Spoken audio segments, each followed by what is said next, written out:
Hey guys, anime वक्त channel में आपका स्वागत है। तो टावर ऑफ गॉड की लास्ट वीडियो में आपने देखा था कि बैम और काइजर के बीच में एक बहुत ही खतरनाक फाइट हो रही थी। वहीं दूसरी तरफ एरिटा ने उसकी स्पेशल एबिलिटी के बारे में समझाया, जहाँ वो मरते मरते एक फाइट करना चाहता था, जिसे रैन ने उसकी विश को पूरा किया। लेकिन इसी के साथ हमें ये पता लगा कि एरिटा की लाइफ कितनी सैड थी और क्या सारी फैमिली ने उसे कभी एक्नॉलेज नहीं किया, और जिस एक पर्सन ने एक्नॉलेज किया उसे वो मरते हुए नहीं दिखना चाहता अपने आखिरी टाइम में। वहीं दूसरी तरफ हमें काइजर की स्पेशल एबिलिटी एनिमा के बारे में पता लगा कि कैसे वो एक स्पिरिट वुल्फ को कमांड कर सकती है और वो कितना ज्यादा डेंजरस है। और बैम अब एक बहुत ही खतरनाक और इंटेंस सीन में फंस चुका है। तो देखते हैं स्टोरी में आगे।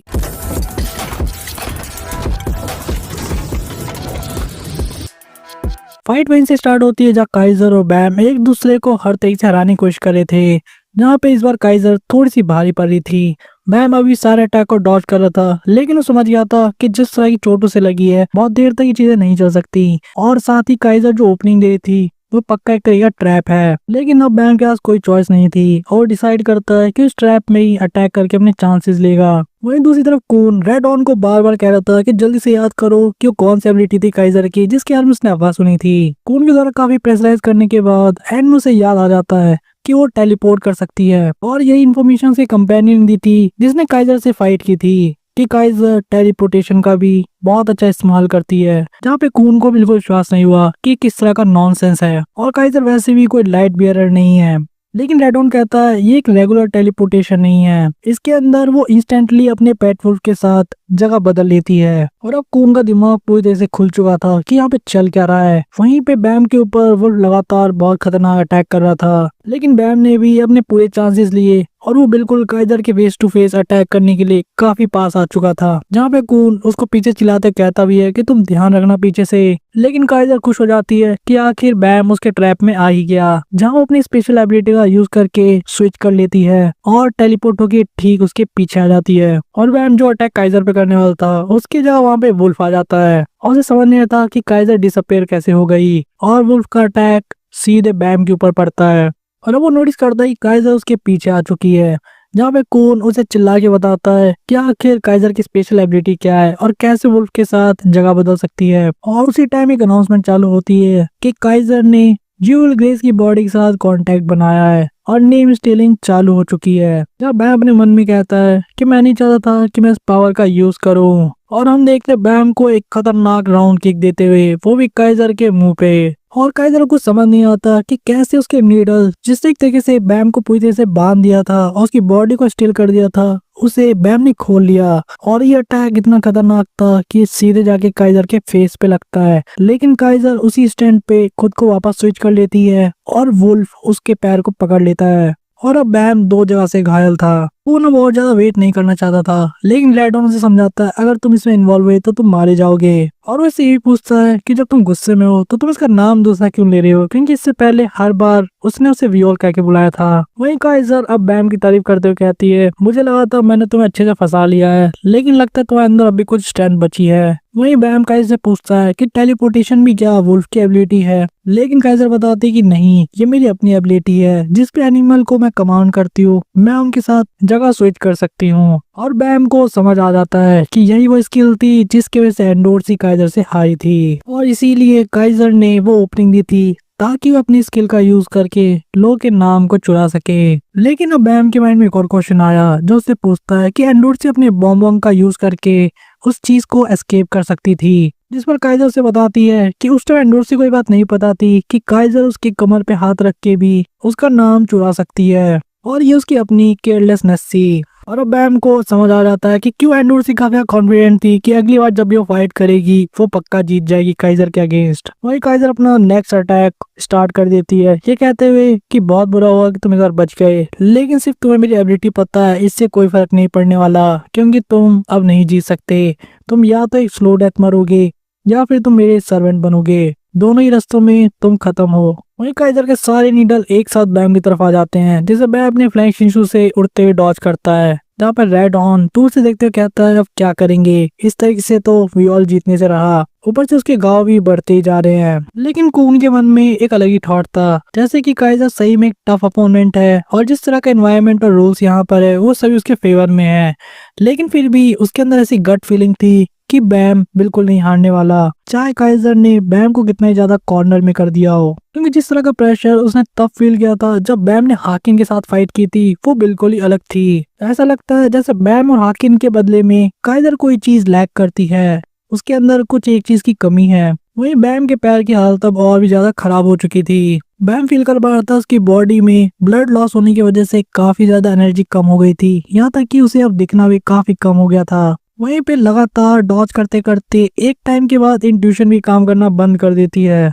लेकिन ये काफी अजीब बात है कि बैम को ऐसा लग रहा था कि उसे एक भी अटैक नहीं लगने वाले ठीक इस मोमेंट पे, और देखने में हमें ऐसा लगता है जैसे कि बैम थोड़े से समय के लिए गोकू की अल्ट्रा इंस्टिंक्ट को उधार ले लिया है। उसकी बॉडी अपने आप ही रिएक्ट करने लगती है और सारे नीडल को डॉज करने लगती है, यहाँ तक कि वो साथ ही साथ अपने शिंशु बॉल अटैक भी करने लगता है। जिसे देखकर काइजर भी बहुत ज्यादा सरप्राइज हो गई थी कि इसके अंदर ये एबिलिटी कब से आ गई। जहाँ पे बैम कहता है कि मैं इन सभी को मूव करते देख सकता हूँ बहुत ही ज्यादा स्लो मोशन में। ऐसे तो ये सारे वेपन इनविजिबल है, लेकिन फिर भी बैम इनको अब देख सकता है। वो सारे वेपन जो कि इनविजिबल इन्वेंट्री से आ रहे हैं, साथ में वो नीडल और वो शिंशु जो कि उनके आसपास है, यहाँ तक कि वो सारे शिंशु के ड्रॉप जो कि नीडल की फ्रिक्शन की वजह से डिसअपेयर हो जा रहे हैं, वो उनके अंदर अपने आप को रिफ्लेक्ट होते हुए देख पाता है। जहाँ एक टाइम में बैम को ऐसा ही फील होता है कि वो सभी चीजें इमेजिन कर रहा है। उसकी इंट्यूशन और इंस्टिंक्ट ऐसे कह रही थी कि जैसे अगर वो अपना हाथ बढ़ाए तो इन सभी चीजों को हवा में ही कैच कर सकता है। जहाँ काइजर को कुछ समझ नहीं आ रहा था कि आखिर बैम कर क्या रहा है, और हम देखते हैं कि वो एकदम से उस इनविजिबल वेपन को ही कैच कर लेता है, जो देखकर रेडॉन और कून तक को भी बिलीव नहीं होता कि उसने अपने बेयर हैंड से सीधे इनविजिबल इन्वेंट्री के आइटम को कैच कर लिया। और काइजर भी देखकर समझ जाती है कि उसे फील हो ही रहा था कि इसके अंदर कुछ बदल गया है। वही कून के मन में भी अब यही थॉट आया था कि पक्का हाकिन से लड़ने के बाद और गॉड ऑफ द गार्जियन की ट्रेनिंग के बाद बैम के अंदर कुछ बदल गया है। वहीं पे काइजर को बिल्कुल समझ नहीं आ रहा था कि एक तरीके से डॉज करना अलग बात है अपनी इंट्यूशन पे, लेकिन इनविजिबल इन्वेंट्री ऐसी चीज को जो काफी रेयर और काफी हाई पावर आइटम है, उसको अपने बेयर हैंड से पकड़ लेना ये कोई मामूली बात नहीं। ऐसा तो कोई रैंकर भी बहुत आराम से नहीं कर सकता। और इस मोमेंट पे काइजर को अपनी गलती का एहसास होता है कि वो केयरलेस थी, और इसके बारे में उसने जो भी सोचा था वो भी बिल्कुल गलत था। इसके टैलेंट बाकी लोगों से बहुत ज्यादा बढ़कर है। और अब काइजर को समझ आ गया था कि फग ने से इसलिए सिलेक्ट नहीं किया स्लेयर कैंडिडेट के लिए कि बहुत ही खतरनाक और एक्सेप्शनल टैलेंट वाला जेमस्टोन है, बल्कि फग काफी सीरियस है एक बहुत ही बड़े मॉन्स्टर को क्रिएट करने के लिए। लेकिन भला ऐसा इंसान आ कहाँ से सकता है, क्योंकि उसने अपनी मेन फैमिली तक में जो कि लोपोबिया फैमिली है उसके अंदर भी किसी को ऐसा नहीं देखा ऐसे टैलेंट के साथ। वही काइजर को जब कुछ समझ नहीं आ रहा था, हम बैम को देखते हैं जो कि अब बहुत आराम से इन सारे अटैक को फील कर पा रहा था, यहाँ तक कि देख पा रहा था, और स्लो मोशन में इनसे बचते हुए इन सभी को कैच कर लेता है और सोचता है कि अगर उसके अटैक रूट को डिस्ट्रॉय कर दे तो उसके काफी क्लोज जा सकता है। वही काइजर को इसके टैलेंट पे इतना ज्यादा पोटेंशियल दिखा था कि वो यहाँ तक कहती है कि ऐसा लगता है जैसे शिंशु की पावर इसको आशीर्वाद में दी गई है। वही बैम अपना काउंटर अटैक चालू कर देता है, और काफी टाइम बाद हम देखते हैं सीन शिफ्ट होने के बाद शीलल जहाद को, जहाँ पे आंसू के साथ उसकी एक बहुत ही खतरनाक फाइट चल रही थी, और हम देखते हैं उसकी तलवार को जमीन पे गिरते हुए, और शीलल जहाज समझ जाती है कि हासू के पास जो स्वॉर्ड है वो कोई मामूली स्वॉर्ड नहीं बल्कि इग्निशन वेपन है। और आंसू से बताता है कि वो बिल्कुल सही समझी, इस स्वॉर्ड का नाम है डोंग हाई,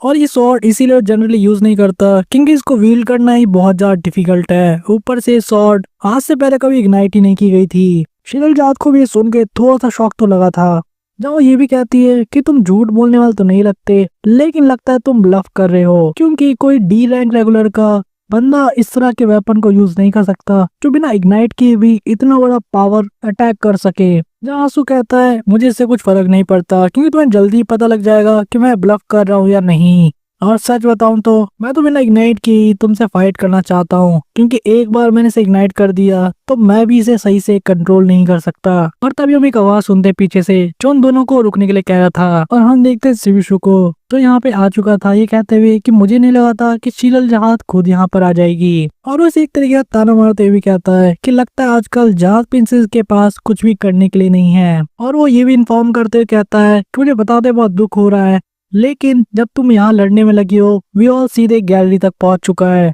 जहाँ पर वो काइजर से फाइट कर रहा है। और जैसा कि तुमने विश किया था कि तुम वियोल से फाइट करोगी फेस्टिवल में, अब ऐसा नहीं होने वाला, क्योंकि काइजर आज ही हार जाएगी वियोल से। लेकिन शीरल जहाँ से ज्यादा शॉक रिएक्शन तुम्हें हासू से देखने को मिलता है, जो कहता है तुमने क्या कहा, बैम गैलरी तक पहुंच चुका है, क्या तुम्हारा ये मतलब है कि तुमने उन लोगों को गैलरी पर जाने से रोका नहीं? आखिर तुम्हारा दिमाग कहाँ पर है? क्या तुम अपना एक काम ढंग से नहीं कर सकते? इस पर शिविशु कहता है मैं वाला उन्हें कैसे रोक सकता हूँ। लेकिन वो शीरल जातो कहता है कि तुम लोग अब गिव अप कर देना चाहिए, क्योंकि इस तरीके से जो रूमर्स फैले हैं कि तुम दोनों वियोल को जीतने में मदद कर रहे हो, और ये चीज टावर में अगर फैल गई तो तुम्हारे लिए अच्छा नहीं हो सकता। जिसमें शीरल जाओ से साफ कहती है क्या तुम हमें धमकाने की कोशिश कर रहे हो? जैसे विशु हल्का सा हंसते हुए कहता है कि धमकाने में तो तुम लोग एक्सपर्ट हो, और सिर्फ इतना ही नहीं, तुम्हारी बाकी जाट प्रिंसेस को भी बिल्कुल अच्छा नहीं लगेगा ये पता लगेगा जब कि तुमने इस पूरी जगह को तबाह कर दिया, क्योंकि तुम्हें वियोल के पीछे बहुत ज्यादा ऑब्सेशन था। और अब शीरल जहाद का भी ध्यान शिवशु की बातों पे सीरियस हो गया था। जहाँ कहता है तुम कौन सी बहनों की बात कर रहे हो? और शिवशु कहता है कि तुम बुद्धू बनने की एक्टिंग मत करो। दो लेगडो प्रिंसेसेस जो कि ऊपर के फ्लोर पे लगातार एक दूसरे से लड़ रही हैं, दो गुटों में बढ़ चुके हैं, और हमें पता है कि तुम किसके साइड से सारी चीजें कर रहे हो और क्यों एंडोर्सी को हंट करने की कोशिश कर रही हो। इसके पीछे सिर्फ एक ही रीजन हो सकता है कि तुम उनमें से एक फैक्शन की रिलेशनशिप को ठीक करना चाहती हो अपने साथ। तुमने जानबूझ की स्टोरी बनाई ताकि लोगों को पता ना लगे कि कैसे तुम फैमिली के लिए काइजर का यूज कर रही हो, जबकि एक्चुअल में तुम उन सिस्टर के ट्रिब्यूट की तैयारी कर रही थी। और इन द एंड तुम या तो एंडोर्सी को अपनी तरफ कर लोगी या तो उसको रास्ते से हटा दोगी अगर वो तुम्हारे काम में बीच में आए। लेकिन एक चीज मुझे अभी तक नहीं पता कि तुम कौन से साइड हो, एरी रोज के या फिर हैंड्रॉक ग्लैड मेरी जहाद के। और अब शीरल जहाद एक बहुत ही प्यारी सी स्माइल देती है और कहती है तुम सही में एक बहुत ही बढ़िया डिटेक्टिव हो, लेकिन तुमने एक छोटी सी मिस्टेक कर दी, हम दोनों बहनों में से किसी की भी साइड नहीं है। और अब शिविशु को भी शौक लग गया था कि आखिर ये क्या कह रही है। जहाँ शीरल जहाद अपनी बात को कंटिन्यू करते हुए कहती है हम जिस लड़की के साथ हैं वो बिल्कुल डिफरेंट पर्सन है और जिसका साथ हमने देने का डिसाइड किया है। और ये भी सीन कट हो जाता है और सीन फोकस करता है बैम और काइजर की फाइट पे, जहाँ पे अब चीजें इंटेंस से भी ज्यादा इंटेंस हो चुकी थी। काइजर को भी समझ में आ गया था कि अब काफी डेंजर हो सकता है उसके लिए अगर वो और ज्यादा वेपन लूज करती है, और इसीलिए अपने इनविजिबल वेपन की स्पीड को चेंज कर देती है और काफी ज्यादा डिफिकल्टी बढ़ा देती है बैम के डॉज करने के लिए। और हम देखते हैं काइजर को जो कि एनालाइज करते सोच रही थी कि बैम शायद अपनी स्पीड का यूज करना चाह रहा है उस गैप को कवर करने के लिए जो कि उसने एक वेपन को तोड़ के किया था। और इसी चीज को फिल करने के लिए काइजर ने अपनी स्पीड बढ़ा ली ताकि वो उस गैप को अच्छे से फिल कर दे और बैम कोई ओपनिंग ना मिले। लेकिन बैम साफ कहता है तुम चाहे जितनी मर्जी टेम्पो बढ़ा लो और स्पीड को रख लो, उससे कुछ फर्क नहीं पड़ने वाला, क्योंकि मैं सारे अटैक देख सकता हूँ। जहाँ उसकी तरफ आते एक और वेपन को वो बहुत ही आराम से रोक देता है। काइजर को अपने वेपन के ऊपर भी अब शक हो गया था क्या उसे इसे इनविजिबल है भी या नहीं, और इसलिए डिसाइड करती है एक फाइनल ब्लो का, जहाँ अपने एक खतरनाक स्किल का यूज करती है जिसका नाम था टाइंग 20 थ्रेड्स। जहाँ पे 20 नीडल्स एक साथ चारों तरफ से बैम को काटने के लिए शुरू कर देती है, उसे बांधते हुए एक तरीके के पाश में, जहाँ हम देखते हैं कि इसकी वजह से काफी ज्यादा कट लगे थे बैम की बॉडी पर। लेकिन बैम उन नीडल्स को अपने हाथ से पकड़ लेता है और उन्हें तोड़ देता है। सेम टाइम पे बैम चीजों को डॉज भी कर रहा था जो कि दूसरे डायरेक्शन से आ रहे थे, लेकिन फाइनली उसने उसके सारे वेपन खत्म कर दिए। और यहाँ पे काइजर को कहते हुए क्या तुम्हें सही में ऐसा लगता है कि तुम्हारी फैमिली तुम्हें नोटिस करेगी अगर तुम इस तरह के काम यहाँ पे और 1000 साल तक भी करती रहो? इसके साथ ही बैम एक बहुत बड़ा पंच सीधे काइजर के फेस की तरफ मारता है, जैसे काइजर थोड़ा सा डॉज कर लेती है। लेकिन बैम अब काफी ज्यादा सीरियस हो गया था, जहाँ लगातार बहुत सारे पंचेस कर रहा था, ये कहते हुए कि तुम सिर्फ एक्सक्यूज करने में लगी हो, तुम्हारे सारे बहाने बेफालतू के हैं, जहाँ पे तुम रियलिटी में अपनी फैमिली के बारे में सोच ही नहीं रही, क्योंकि अगर ऐसा होता तो वो अपनी सोचने का तरीका बदल चुकी होती अभी तक, ताकि उसकी फैमिली इस तरह की किसी घटिया काम में कभी भी इन्वॉल्व ना हो। वहीं पे काइजर अब बैम का हाथ पकड़ लेती है और उसी के साथ एक बहुत ही खतरनाक शॉट अटैक करती है, ये कहते हुए कि तुम बस एक आदर्शवादी बनते जा रहे हो, मेरा रोल अपनी फैमिली में ये कहने का नहीं है, बल्कि जो भी उनकी तरफ से ऑर्डर मिलता है उसको फुलफिल करना है, और चाहे वो कितनी भी बेकार से बेकार भद्दी से भद्दी चीजें मुझे करने के लिए कहेंगे मैं वो भी करूंगी। मैं तो बस इसी से खुश हूँ कि मेरी फैमिली अभी भी मुझे चाहती है या मैं उनके किसी भी काम की हूँ। जहाँ पे बैम नोटिस करता है कि काइजर के अटैक काफी ज्यादा प्रिसाइज और एक्यूरेट है। मैं पहले पागल थी क्योंकि जो लोग मेरे सबसे क्लोज थे मैंने उन लोगों को धोखा दे दिया एक प्यार के इल्यूजन में। मैं उस माया में फंस गई जिसने मेरे से सारी चीजें छीन ली और मेरे परिवार की नाक कटवा दी। उनकी इज्जत को मिट्टी मिला दिया मैंने। लेकिन अब मैं बदल चुकी हूँ और ये काफी ज्यादा स्ट्रांग है और पहले वाले से किसी भी तरह की बेफालतू की माया में नहीं फंसने वाली। जो पुरानी काइजर थी उसे ये चीज काफी बुरी लगती थी कि लोग उसे पपेट की तरह नचवाते हैं। मुझे ये चीज अब पता लग चुकी है कि मेरा रोल ये था कि मेरे पास वो पावर है प्रोटेक्ट करने की जिन पीपल के लिए मैं ये जीवन जीना चाहती हूँ, है जो मेरे लिए सब कुछ है, और वो पावर सिर्फ मेरे पास है। और इसीलिए मैं वापस जाऊंगी उस मोमेंट पे जब वो मुझे एक्नॉलेज करेंगे और वापस से मुझे वापस बुलाएंगे और मेरे इस त्याग को भी पहचानेंगे। और तब तक उसके वेट में मैं सारी चीज सैक्रिफाइस कर दूंगी, चाहे कितना भी टाइम लग जाए। जहां हम देखते हैं कि बैम के पीछे से काइजर का वुल्फ अटैक कर देता है और बैम के दूसरे हाथ पे भी एक अलग ही वूंड बन जाता है, जहाँ पे काइजर उसी सेम मोमेंट पे स्विच करती है और उसकी स्वॉर्ड काफी ज्यादा क्लोज आ गई थी बैम के चेहरे के। या काइजर भी अपनी बात पूरी कर देती है कहते हुए कि यही एकमात्र रीजन है कि मैं आज तक जिंदा हूँ और आगे जीती रहूंगी जब तक वो मुझे एक्नॉलेज करके बुलाना लें। वहीं पे बैम इस अटैक को डॉज करने के लिए अपने फ्लाइंग शिशु का यूज करता है, लेकिन काइजर उसका हाथ पकड़ लेती है। वहीं बैम वहां से भाग नहीं रहा था, बल्कि वो एक तरह की एक्सलेशन का यूज कर रहा था, जहां पे वो अपने रेड थ्रोन पावर का यूज करता है, ये कहते हुए कि लगता है मुझे वो दीवार तोड़नी ही होगी जो तुम्हारे और तुम्हारे परिवार के बीच में है। उस पुतले को जिसके इशारों पे तुम नाचती हो, मुझे उसे तोड़ना ही होगा ताकि तुम्हें दोबारा किसी और के इशारों पे नाचना ना पड़े। और वहीं पे काइजर अपना प्लेस स्विच नहीं कर सकती थी, क्योंकि जैसे ही उसने बाम का हाथ पकड़ा था, बाम ने भी उसके हाथ को बहुत जोर से पकड़ लिया था। वही बैम कह रहा था कि मैं इस ग्लास सीलिंग को इस तरह से तोड़ूंगा कि वापस से कभी भी तुम्हें किसी के लिए भी कुछ नहीं करना पड़ेगा, क्योंकि किसी को तुमसे कुछ चाहिए ही नहीं होगा।